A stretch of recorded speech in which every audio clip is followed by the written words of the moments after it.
L'œil de l'expert, c'est Mathieu Vallet. Oui, il y a un petit changement de studio. On aurait peut-être pu mettre une petite bande-annonce pour faire la transition, parce que c'est pas évident de changer comme ça. Mathieu Vallet, bonjour. Vous êtes porte-parole du syndicat indépendant des commissaires de police, SICP.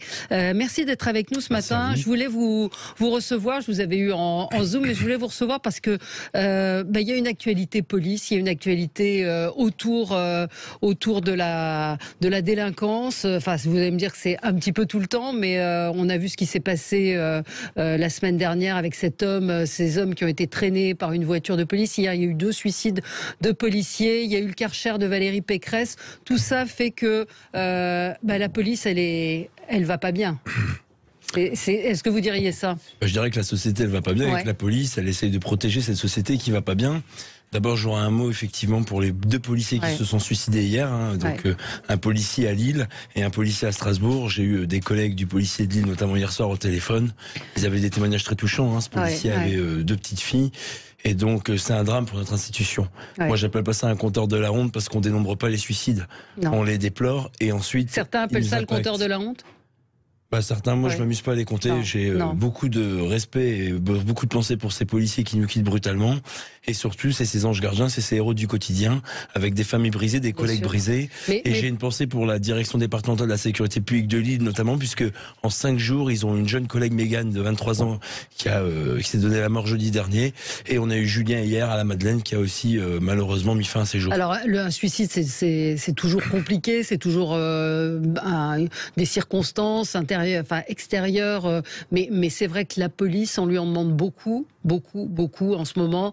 Vous êtes confronté à un ensauvagement, c'est vous qui le dites, à des individus de plus en plus violents, avec finalement une difficulté à réagir aujourd'hui. D'abord, les policiers, c'est ceux qui protègent les plus faibles. Vous parliez de l'affaire de Noisy-le-Sec il y a une dizaine de jours. Il faut quand même s'enorgueillir d'avoir les 3 principales mises en cause qui ont été placées en garde à vue, déférées devant la justice et qui aujourd'hui sont en détention provisoire. Vous voyez, en moins de 72 heures, on a les policiers de Noisy-le-Sec qui ont mené un travail remarquable et qui ont permis à cette victime, qui a perdu sa dignité face à des individus et des sauvages qui n'ont reculé devant rien et qui ont filmé leurs exactions, de pouvoir retrouver une once d'humanité grâce au travail de nos collègues acharnés qui ont œuvré que dans un seul but, celui du sens de la victime. Et c'est peut-être ça que j'entends pas assez durant cette campagne présidentielle, c'est qu'on a oublié et on oublie encore les victimes. Et ni le Karcher, ni les militaires, ni la surenchère électorale permettront de remettre au centre du système judiciaire la victime. C'est vraiment la préoccupation majeure que nous, au syndicat indépendant des commissaires de police, on a, c'est la victime, parce que la victime, souvent, elle est bien seule, elle n'a pas d'avocat obligatoire ou de commis d'office comme les mises en cause en garde à vue,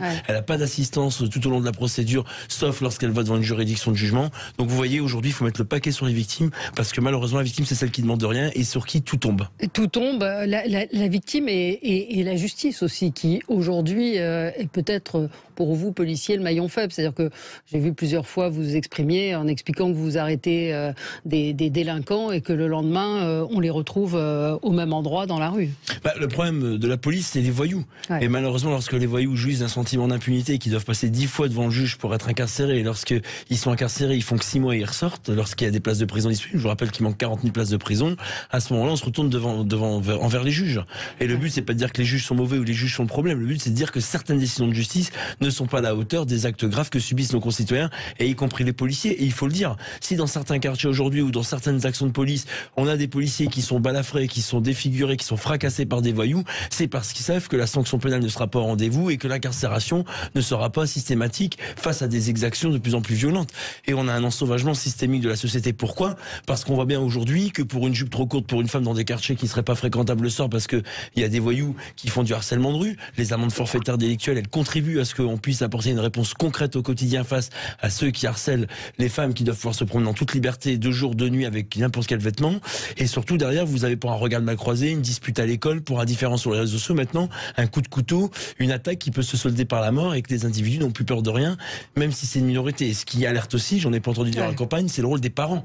On voit des gamins aujourd'hui qui sont à 13 ans dehors et qui font le chouf dans des cités pour le trafic de stupes. On voit des gamins aujourd'hui qui commettent des exactions violentes et qui passent à l'acte en tuant quelqu'un facilement sans pour autant avoir de remords et sans pour autant s'inquiéter. Vous prenez ce policier au centre commercial Italie 2 en début décembre.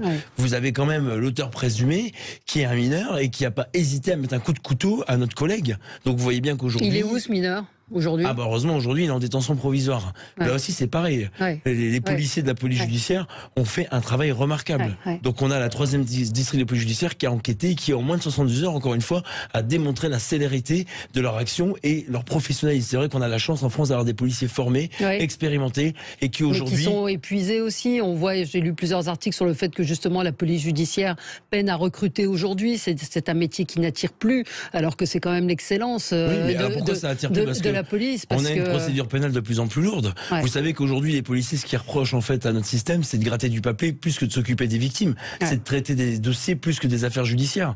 Donc, on attend que M. Dupond-Moretti nous fasse ses propositions. On nous avait dit qu'en janvier, on aurait des propositions de la simplification pénale. On a le ministre de l'Intérieur qui a mis 1,5 milliard d'euros en plus sur la table pour le Beauvau de la sécurité. On nous promet 15 milliards si l'aventure continue au-delà de mai 2022 pour le président de la République. Il y a un engagement politique fort. Il aurait dû intervenir avant. Maintenant, on peut que se réjouir de ces annonces. Malheureusement, quand je vois les débats politiques actuels et où s'orientent les candidats, moi, je suis pas là pour faire de la politique. En revanche, je suis là pour dire aux politiques, nous, on connaît le quotidien des Français. On est au contact direct de tout ce que la société veut mettre sous le tapis. Les policiers côtoient en permanence cette misère, cette détresse et cette difficulté humaine. Et ce que nous, on propose simplement, c'est des actions pour qu'on puisse changer la donne. Et il faudra du temps pour que cet ensauvagement qui gangrène notre société puisse se faire au détriment des voyous et au profit des victimes. C'est-à-dire que vous avez aujourd'hui des voyous qui sont forts, qui se prennent pour des héros, et vous avez des victimes qui sont terrorisées et qui ont honte de dire qu'ils sont victimes. Ça, il faut que ça change. Il faut que les voyous soient terrorisés et que les victimes soient considérées, respectées et qu'elles retrouvent leur juste place dans notre société. Mais comment on fait pour terroriser justement les voyous? Eh ben, il y a plusieurs propositions que l'on fait. Il faut créer 40 000 places de prison. Vous voyez, comme ça, je fais plaisir à nos contradicteurs, puisqu'on nous dit que depuis la loi Dati de 2009, il fallait avoir un encellulement individuel, ce qui n'est pas le cas aujourd'hui dans nos prisons avec la surpopulation. Il y a 40 000 places de prison.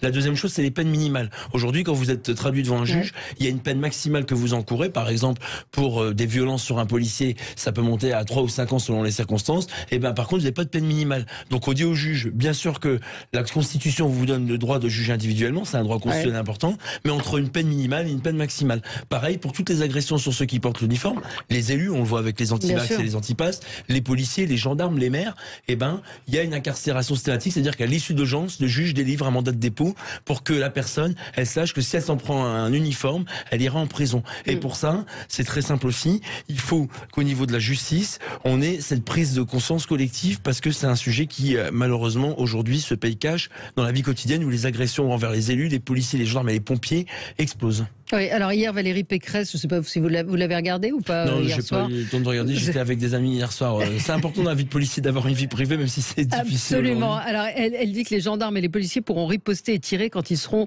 en banlieue. Non, mais de toute façon, les policiers et les gendarmes, il faut qu'ils aient une présomption de légitime défense. En fait, il faut aussi qu'on inverse la morale de notre société. Il faut arrêter de faire du voyou la victime et le policier le coupable. Il faut que quand le policier use de la force légitime, il soit d'entrée de jeu considéré comme dans son bon droit. Après, il y aura une enquête judiciaire, mais là... La nuance, elle est importante. Aujourd'hui, quand le policier doit user de la force pour protéger une femme victime de violence conjugale, pour protéger d'un chauffard qui va lui foncer dessus sur un contrôle routier, on voit bien que le policier hésite à user de la force parce qu'il va avoir l'impression d'être tout de suite mis sur le pilori de l'opinion publique, sur le pilori judiciaire et sur le pilori administratif. Il faut qu'on réconforte nos policiers, qu'on réarme moralement dans leur fonction les policiers par rapport à cette proposition qu'on fait, parce que il en va, encore une fois, de la sécurité de nos concitoyens au quotidien. Enfin, vous voyez les débats politiques, les débats de société, quand il y a une interpellation, il y a tout de suite des remises en cause. Vous imaginez, si les policiers peuvent se défendre, deviennent plus agressifs ou ripostent, ça va devenir... Mais ils ne deviendront pas plus agressifs, en fait. Ils pourront mieux se défendre face à des voyous qui sont, eux, de plus en plus agressifs, faut pas dire violents, voire barbares. Parce que les barbares, c'est pas les policiers. Non. C'est les voyous qui, dans les cités, par exemple, vous l'avez vu dans ce magnifique film de la BAC Nord. On voit quoi dans ce film? On voit des policiers, en fait, qui, au quotidien, avec des bouts de chandelle, en réalité, relient la République à ces quartiers qu'on est en train de perdre. Et on voit que c'est ces policiers qui, pour 2 000 € par mois, les gardiens de notre paix, font un travail considérable. Et en réalité, au plus on fait confiance à nos policiers, au plus ils agiront avec le respect des règles qu'ils ont déjà imbibées en eux dès la formation initiale. Et il ne faut pas croire que si on réarme nos policiers, on aura plus de violence des policiers. Si on réarme nos policiers, on aura moins de violence de la part des voyous parce que les policiers seront plus forts. Je vous ai aperçu sur France 5, sur un plateau où vous étiez assez cash, vous parliez de votre vie à vous, de votre mère qui vit dans un quartier. Est-ce que vous avez le sentiment que que ces paroles peuvent faire comprendre le quotidien de ce que sont ces quartiers à ces débatteurs de salon, pardon de dire ça comme ça, mais de gens qui réfléchissent, qui théorisent. Vous avez dit très cash la façon dont votre mère vivait en quartier, dans une cité, et où elle était empêchée de vivre son quotidien normalement. D'abord, si je n'avais pas eu cette mère que j'ai eue, je ne serais pas là devant vous, je ne serais pas l'homme que je suis. Les parents, c'est primordial. Absolument. Et même quand on est élevé, comme ça a été mon cas, dans une famille monoparentale, tout est possible. Il faut arrêter de dire aux gens que quand on est élevé seul par un père ou une mère, eh ben on devient un voyou, un dealer, un rappeur, un djihadiste ou un délinquant. Donc ma mère, en fait, au quotidien, elle avait fait clairement les choses correctement vis-à-vis de mon éducation. Elle a dit que les voyous étaient le problème et que la police était la solution. Et que moi j'ai connu au quotidien ces dealers qui occupaient les halls d'immeubles, ces voyous qui faisaient du rodéo dans le quartier, ces voyous qui étaient agressifs et qui voulaient faire régner la loi de l'omerta dans ces quartiers. C'est très dur. Aujourd'hui, dans le quartier où elle habite, les policiers tous les jours sur son terrain. Encore hier soir, il y a eu des tirs de mortier, les policiers sont intervenus, mais c'est des quartiers qu'on ne doit pas perdre parce que les policiers sont présents, parce que les policiers ne lâchent rien et surtout parce qu'il y a des habitants qui en grande majorité veulent vivre tranquille. Moi j'ai travaillé comme gardien de la paix à Clichy-sous-Bois dans le 93, c'est pas si loin d'ici, on est à 13 km. Vous aviez des mères de famille qui se levaient à 5h du matin, quand moi je commençais à 6h, et je les voyais faire 2 heures de chemin lorsqu'on parlait avec elles en gare, lorsqu'on faisait des contrôles, pour aller faire le ménage dans la capitale parisienne. C'est pour ces gens-là qu'on se lève et c'est pour ces gens-là qu'on se défonce au quotidien. C'est ça en fait notre leitmotiv, c'est défendre ces personnes qui n'ont que nous pour se protéger et qui n'ont que la République et la patrie pour pouvoir exister, pouvoir vivre en toute paisibilité. L'ensauvagement, ce mot qu'on comprend très bien, il vient d'où et est-ce que les individus ont changé? C'est-à-dire vous, policiers, vous avez affaire aussi à des individus qui n'ont, je pense à Maurice Berger, qui est pédopsychiatre que vous devez connaître et qui a toute une théorie justement sur l'éducation, sur ces enfants avec qui on n'a pas joué et qui n'ont plus de sentiments. Ils ne savent pas ce que c'est que la joie, la peine, la douleur et qui sont capables de tuer.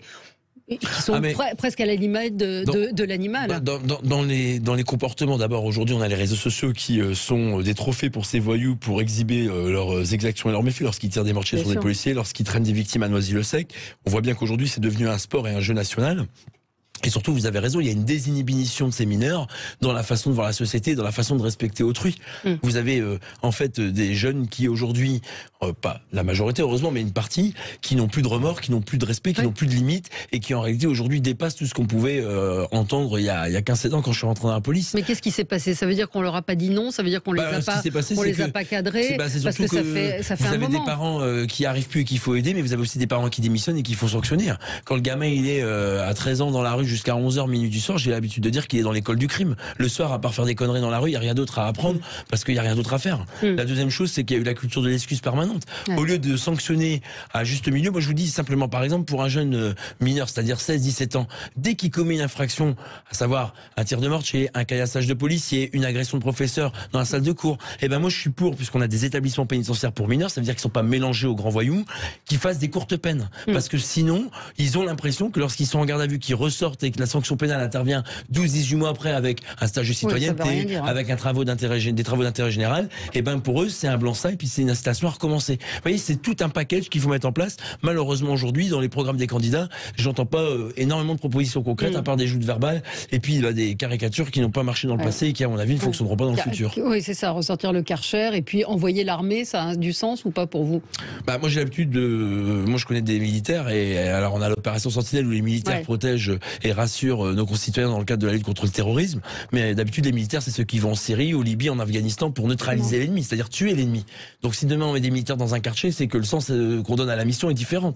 Et puis surtout les militaires ne sont pas formés avec des fusils d'assaut pour faire des trafics de stupéfiants, pour interpeller des voyous, pour faire des rodéos et encore moins pour faire des périmètres de sécurité. Si on a des voyous qui vont au contact de ces militaires, ils n'ont pas de bâton télescopique, ils n'ont pas de formation en violence urbaine, on va au carton. Mettre des militaires dans le quartier, c'est mettre en danger et les habitants et les policiers et notre société. Donc et nos militaires. C'est des déclarations électoralistes, politiciennes. On l'a dit, on a été reçus par... on discute avec tous les candidats qui veulent nous recevoir. Sauf l'extrême gauche, sauf Monsieur Mélenchon. C'est un peu compliqué de parler avec des gens qui vous insultent en permanence. Le postulat, c'est le respect. Et il veut pas vous recevoir ou c'est vous qui voulez pas lui parler? Pour l'instant, il a jamais fait une proposition pour que on puisse échanger. Moi, je suis ouvert à tout débat. Donc, évidemment que je discute avec tout le monde. Après, la sécurité, quand on parle du postulat que le problème c'est la police et pas les voyous, la messe est dite. C'est compliqué d'arriver à trouver un terrain. Maintenant, il y a des propositions qui sont intéressantes, malheureusement pas assez nombreuses dans les programmes. Et ce qu'on dit, c'est qu'aujourd'hui, on va partir pour 5 ans. On entend les propositions qui sont en train d'être faites. Évitons les envolées verbales ou les envolées lyriques qui, vous savez, qui vont créer après des lendemains qui déchantent. Voilà, il faut arrêter. Les gens n'y croient plus. Oui, mais ça fait un moment que ça dure, cette situation. Enfin, ça fait, moi, ça fait 30 ans que je fais ce métier. Ça fait 30 ans que j'entends ce qui se que j'entends ça, et on voit qu'il n'y a pas de volonté politique pour changer les choses. J'ai pas votre ancienneté, malheureusement, j'ai 35 ans, ça fait que 16 ans que je suis dans la police, mais c'est vrai que moi, je me souviens en 92, il y avait le journal Entrevue qui avait sorti, ça avait fait tout un scandale, l'histoire de frigidaires, de réfrigérateurs balancés par la fenêtre. Tout le monde avait dit mais c'est n'importe quoi, ils ont bidonné et tout. Mais non, c'était en 92, ça existait déjà. Après en 2000, j'avais reçu un policier, pompier qui intervenait dans les quartiers pour aller récupérer les singes magots. Il se faisait attaquer. C'était en 2000. On est en 2021. Qu'est-ce qu'on a fait? La police, elle fait beaucoup au quotidien parce que malheureusement, nous on fait pas de promesses, mais on fait que des preuves d'amour. Mais vous avez raison. Mais on a eu une succession de gouvernements qui malheureusement n'ont pas été à la hauteur de la sécurité des Français, parce qu'aujourd'hui, en disant ça, c'est pas faire de la politique, c'est dire les choses. Mais d'ailleurs, ça me fait toujours rire. On dit certains syndicalistes comme moi, par exemple, on fait de la politique, mais Camus disait que être policier, c'était être au cœur de la cité. Qui mieux que les policiers sont les témoins de notre société. On n'est pas là pour mettre des sparadraps, on n'est pas là pour la soigner, en tout cas on est là pour la protéger. Donc ça c'est important, mais vous avez raison, c'est pour ça qu'on est hyper attentif sur les propositions des candidats, parce que nous, être responsable politique, être candidate ou candidat à la présidentielle, c'est pas un 20 mots et c'est pas une fonction anodine, c'est quelque chose qui va nous engager sur 5 ans. Et puis important. Oui, et puis malheureusement, les 3 premières années et demie durant le quinquennat de M. Macron, on a eu des ministres de l'Intérieur qui étaient un peu faiblards. Là, on a un ministre de l'Intérieur qui a ses qualités, ses défauts, mais qui se défonce pour les forces de l'ordre. Mais malheureusement, c'est dans les derniers 18 mois, si je veux dire, dans la dernière ligne droite avant la ligne d'arrivée. On a des sous qui sont mis sur la table, on a des réformes qui sont proposées, on a des actions qui vont être initiées. Ça bouge, mais on aurait aimé que ça bouge plus tôt. Maintenant, il faut reconnaître que ça bouge. Et ça bouge, et qu'il y a une prise de conscience. Si tous les candidats proposent 15 milliards comme on nous a fait la promesse de la part du président de la République actuelle, on est preneur. Après, il faudra aussi réfléchir à ce qu'on puisse avoir une organisation repensée, mais dans le temps, et pas des réformes perpétuelles. Ce qui tue notre police, ce qui tue nos policiers, c'est que tous les 6 mois, on fait une réforme et on dit aux policiers qu'en plus de gérer la sécurité des gens, il faut aussi changer la manière de travailler. Et ça, vous savez, quand au bout d'un moment, on va à droite, à gauche, devant, derrière, on a le tournis. Et là, c'est là où c'est difficile de tout faire en même temps pour les policiers de gérer. Merci à vous, Mathieu Vallet, d'être venu. Et puis on vous réinvitera régulièrement pour faire le point. On va suivre ça. Merci. À tout de suite sur Sud Radio.